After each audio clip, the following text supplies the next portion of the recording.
Assalamu alaikum. Alhamdulillah, wassalatu wassalamu ala rasulillahi ma ba'du. I dërguari Allahut sallallahu alaihi wasallam na e ka bërë detyrë dhënien e sadakas së fitrit. Që është një lëmosh, një sadaka e cila jepet në fundin e muajit Ramazanit, para namazit Bayramit. Një sadaka që u jepet të varfërve. Dhe shërben si plotësim për mangësitë e agjërimit, si pastrim për agjëruesin, por dhe si një kontribut për të varfërit, si solidarizim me njerëzit në nevojë. Abdullah ibn Umar radhiyallahu an ka treguar, thot, farada Rasulullah sallallahu alaihi wasallam zakat al-fitr sa'an min tamrin aw sa'an min sha'ir على الحر والعبد والذكر والأنثى والصغير والكبير من المسلمين وأمر أن تؤدى قبل خروج الناس إلى الصلاة. I dërguari Allahut sallallahu alaihi wasallam e ka bë detyrë zakatin e fitrit, domethënë sadakan e fitrit të lëmoshën, që quhet vitrat. Ai e ka bërë detyrë që të jepet një sa hurme arabie ose një sa elb. Në kohën e profetit sallallahu alaihi wasallam, elbi dhe hurmat e arabisë kanë qenë ndër artikujt ushqimor bazë me cilët ushqeheshin, me cilët mbaheshin. Në kohën tonë, në vendin tonë, ne kemi artikuj të tjerë ushqimor bazik, kështu që sadakaja e fitrit do të jepet nga artikujt ushqimor bazik që me cilët ushqehen njerëzit në vendin tonë, siç është gruri, milli i grurit, orizi, makaronat dhe gjëra të tilla të ngjashme, cilat i konsumojnë në masë, në përgjithësi njerëzit e vendit tonë si ushqime bazike. Dhe profeti sallallahu alaihi wasallam e ka bërë detyrë që të jepet sadakaja e fitrit për të madhin, për të voglin, për mashkullin, për femrën. Dhe ka dhënë urdhër që me dhënë këtë sadaka para faljes së namazit të fitr Bayramit. Atëherë në këtë hadith profeti sallallahu alaihi wasallam e ka bërë detyrë, sipas këtij hadithi profeti e ka bërë detyrë sadakan e fitrit, kështu që muslimani e ka detyrë që të jap sadakan e fitrit. Në lidhje me urtësinë e kësaj sadakaje, Abdullah ibn Abbas radhiyallahu anhu ka treguar, farada Rasulullah sallallahu alaihi wasallam zakat al-fitr tuhratan lis-sa'imi min al-laghwi war-rafath wa tu'matan lil-masakin. I dërguari Allahut sallallahu alaihi wasallam e ka bërë detyrë sadakan e fitrit si pastrim për agjëruesin nga bisedat e kota, nga veprimet e kota, nga fjalët e këqija, fjalët e pahishme dhe si ushqim për të varfërit. Kush e jep para namazit të Bayramit, ajo do t'i quhet si një sadaka fitri e pranuar, e vlefshme. Ndërsa ai që e jep pas namazit të fitr Bayramit, do t'i quhet si një sadaka e zakonshme, por jo si sadaka fitri, nuk do t'i pranohet si sadaka fitri, çka do të thotë se nuk do të shërbej për pastrimin e këtij agjëruesi nga mangësitë dhe nuk e ka kryer kështu detyrën e dhënies së kësaj sadakaje. Pra, në fundin e hadithit profeti sallallahu alaihi wasallam ka përcaktuar dhe kohën e dhënies së sadakas së fitrit, po këtë çështje do ta sqaroj edhe pak më pas inshallah taala. Atëherë, në këtë hadith janë përmendur dy arsye për lishmërinë e sadakas së fitrit. Arsyeja e parë, të shërbej si pastrim për agjëruesin. Agjëruesi mund të ketë pas mangësi. Mundet që të ketë bërë ndonjë veprim të kotë që cënon agjërimin, mund të ketë lëshuar gojën, mund të thënë fjalë të këqija, mund të ketë përgojuar, dhe këto janë mangësi. Këto e cënojnë agjërimin, këto bëjnë që agjërimi të mos pranohet i plot, që shpërblimi për agjërimin të mos jetë i plot. Por në qoftë se besimtari jep sadakan e fitrit, atëherë kjo shërben për plotësimin e këtyre mangësive, për pastrimin e agjëruesit nga mangësitë dhe problemet që ka pasur, qoftë veprime të kota dhe të padobishme, apo shkelje, qoftë edhe fjalë të këqija. Edhe kështu agjërimi bëhet i plot dhe shpresohet që ta marrë shpërblimin e plot të agjërimit tek Allahu i Lartësuar. Ndaj besimtarët duhet të japin rëndësi kësaj sadakaje, ta japin atë sepse ajo shërben për plotësimin e agjërimit, për pranimin e agjërimit si të plot tek Allahu i Lartësuar.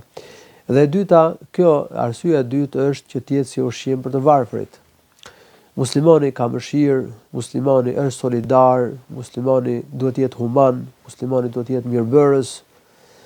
Dhe festa e Fitr Bayramit është festa jonë, është dita në cilën gëzohemi ne muslimanët, por muslimanët janë një trup i vetëm, duhet që të gëzojnë edhe të varfërit, duhet të gëzojnë edhe njerëzit në nevojë.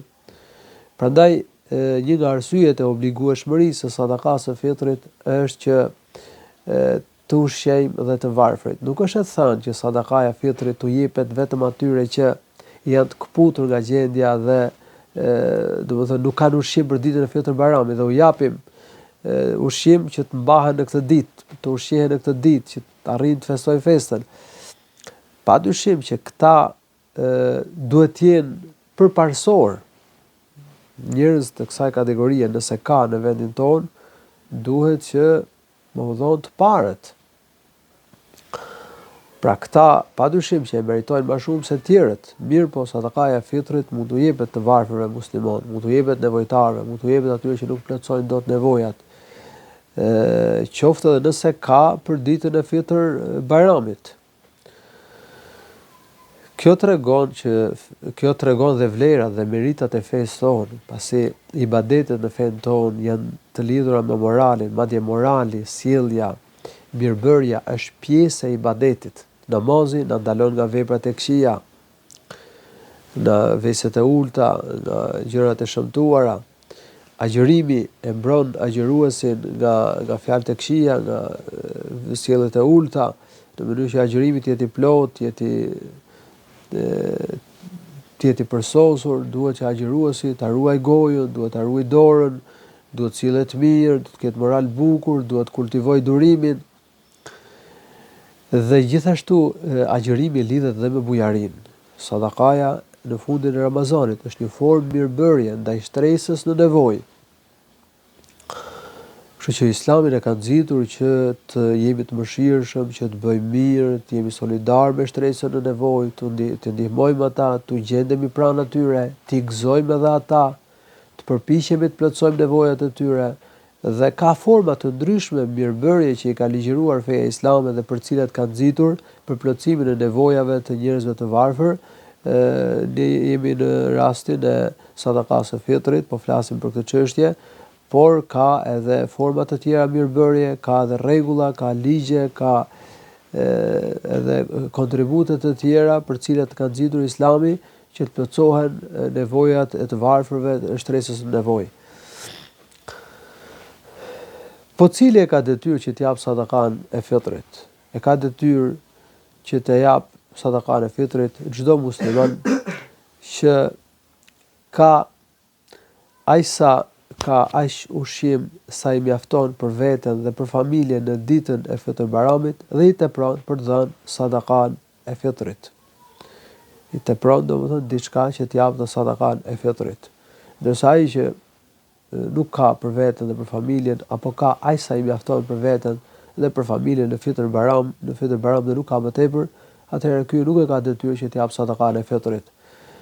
Dhe kryefamiljari domethënë që mbulon shpenzimet e familjes, që mban familjen, e ka detyrë që ta jap sadakan e fitrit për gjithë pjesëtarët e familjes së tij që janë musliman, të vegjël dhe të mëdhej, meshkuj dhe femra, përfshi dhe fëmijën e porsalindur, ndërsa për fëmijën në barkun e nënës që i është dhënë shpirt, është e pëlqyeshme që të jepet sadakaja e fitrit për të, por nuk është detyrë, ndërsa për fetusin, pra për foshnjën në barkun e nënës që nuk i ka plotësuar 120 ditë, nuk jepet sadaka fitri. Po çfarë jepet sadaka fitri? Sadaka fitri jepet artikujt ushqimor bazë. Profeti sallallahu alaihi wasallam e ka përcaktuar në hadith që jepet si ushqim. Abu Sa'id al-Khudri radhiyallahu anhu ka treguar se profeti sallallahu alaihi wasallam pra se i në kohën e profetit jepin sadakan e fitrit ushqim. Dhe profeti në disa hadithe si hadithi Abdullah ibn Umayrit radhiyallahu anhu ka përcaktuar domethënë disa artikuj ushqimor që tregon se jepet ushqim. Dhe nuk jepen në vlerë monetare, nuk jepen para, se në kohën e profetit kishte edhe para, kishte para sermi dhe dinar, pra kishte para flori dhe para serme, dinari dhe dirhemi, por profeti sallallahu alaihi wasallam nuk ka këshilluar që të jepet diçka gjëra të tilla. Ai ka këshilluar dhe ka përcaktuar që të jepen ushqime. Ndaj nuk vlen që sadakaja e fitrit të jepet në vlerë monetare, ajo jepet vetëse nga artikujt ushqimor bazë me të cilët mbahen dhe ushqehen njerëzit e vendit. Mund t'i japim para dikujt që do të bëjë ushqime, domethënë që ja autorizojmë dhe e caktojmë si përfaqësues që domethënë me para të blej ushqim dhe të varfërve t'u jepet ushqim. Por të varfërve gjithsesi domethënë duhet që t'u përcjellet ushqim dhe jo para në dorë. Pra mundet që parat t'i jepen një shoqate ose një komisioni pranë xhamisë që i mbledh këto parate fitrave dhe blen ushqime dhe bashkëpundan ushqime të varfërve. Ndërsa t'u japim para të varfërve, kjo nuk vlen. Domethënë kjo nuk do thotë që ne nuk ndihmojmë të varfrit me para. Ne mund ndihmojmë, mund të kontribuojmë, mund të bëjmë mirë, po kjo është një sadaka që ka rregulla të veçanta. Dhe duhet që të respektojmë rregullat ashtu sikur se përmenden në hadithet e profetit sallallahu alaihi wasallam. Jepen ato ushqime të bazë të vendit. Dhe në vendin tonë njerëzit ushqehen me pra kanë si artikull ushqimor bazë mielin e grurit, orizin, makaronat, fasulet, patatet. Këto janë, domethënë djathi, gjiza, këto janë disa nga artikujt ushqimor bazë të vendit tonë. Kështu që jepet gjëra të tilla apo gjëra të ngjashme me to. Ndërsa ndonjë artikull ushqimor që edhe pse përmendet në hadithe por që nuk është nga ushqimet bazike të vendit tonë, nuk do jepet, sepse qëllimi është që do jepet diçka që do ta konsumojnë të varfrit dhe jo diçka që nuk konsumohet. Në lidhje me kohën e dhënies së sadakas së fitrit, profeti sallallahu alaihi wasallam e ka përcaktuar në hadith dhe kohën e sadakas së fitrit. Ai domethënë ka dhënë urdhër që të jepet para faljes së namazit Bayramit. Madje sipas hadithit të Abdullah ibn Abbasit, kush e jep para namazit të fitr Bayramit i quhet sadaka fitri, kush e jep më pas nuk i quhet sadaka fitri, pra nuk e ka plotësuar këtë detyrë dhe konsiderohet gjunaqar, por i quhet si sadaka si të gjitha sadakat e tjera të zakonshme. Por nëse njeriu e vonon me arsye, për shembull, ja ka dhënë dikujt që ta jap, por ai ka harruar që ta jap. Ose për shembull nëse lind nevoja që njeriu ta shtyj. Për shembull, dikush i ka mbledh për të shpërndarë të varfërve, por nuk po arrin për momentin që t'u shpërndajë atyre, atëherë nëse nuk arrin që të shpërndajë para namazit të fitr Bayramit, do të shpërndajë pas namazit të fitr Bayramit, por duhet shpejtoj sa më parë që t'u çoj shtresës që e përfitojnë këtë sadaka. Sadakaja e fitrit mund të jepet edhe 1 ose 2 ditë para ditës së Bayramit, pasi Nafi ka treguar se Abdullah ibn Umar pa jepte sadakan e fitrit atyre që e pranonin atë, domethënë u jepnin në punësve të shtetit.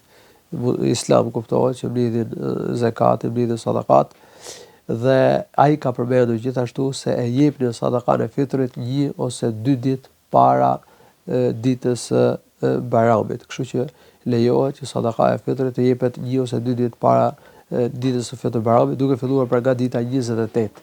Mund të jepet ditën 28 Ramazan, ditën 29 Ramazan.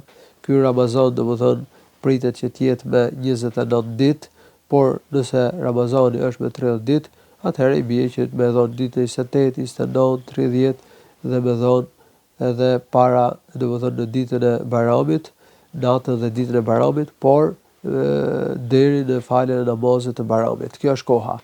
Ndërsa shtresa që i jepet kjo sadaka, unë sqarova edhe pak më përpara që profeti sallallahu alaihi wasallam e ka caktuar në hadith, ka thënë tu'batan lil masakin, u jepet ushqim të varfërve, kështu që kjo sadaka u jepet vetëm të varfërve.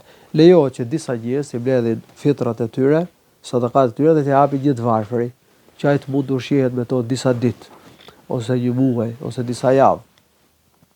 Po kështu lejohet që një person sadakat e familjes vet t'u shpërndajë disa të varfërve. Nuk ka problem, domethënë, kjo pjesë. Elusi Allahu subhanahu wa taala që na mundsoj ta përmbushim agjërimin, ta përsosim atë. Elusi Allahu subhanahu wa taala që na i lehtësoj veprat e mira, siç është sadakaja e fitrit.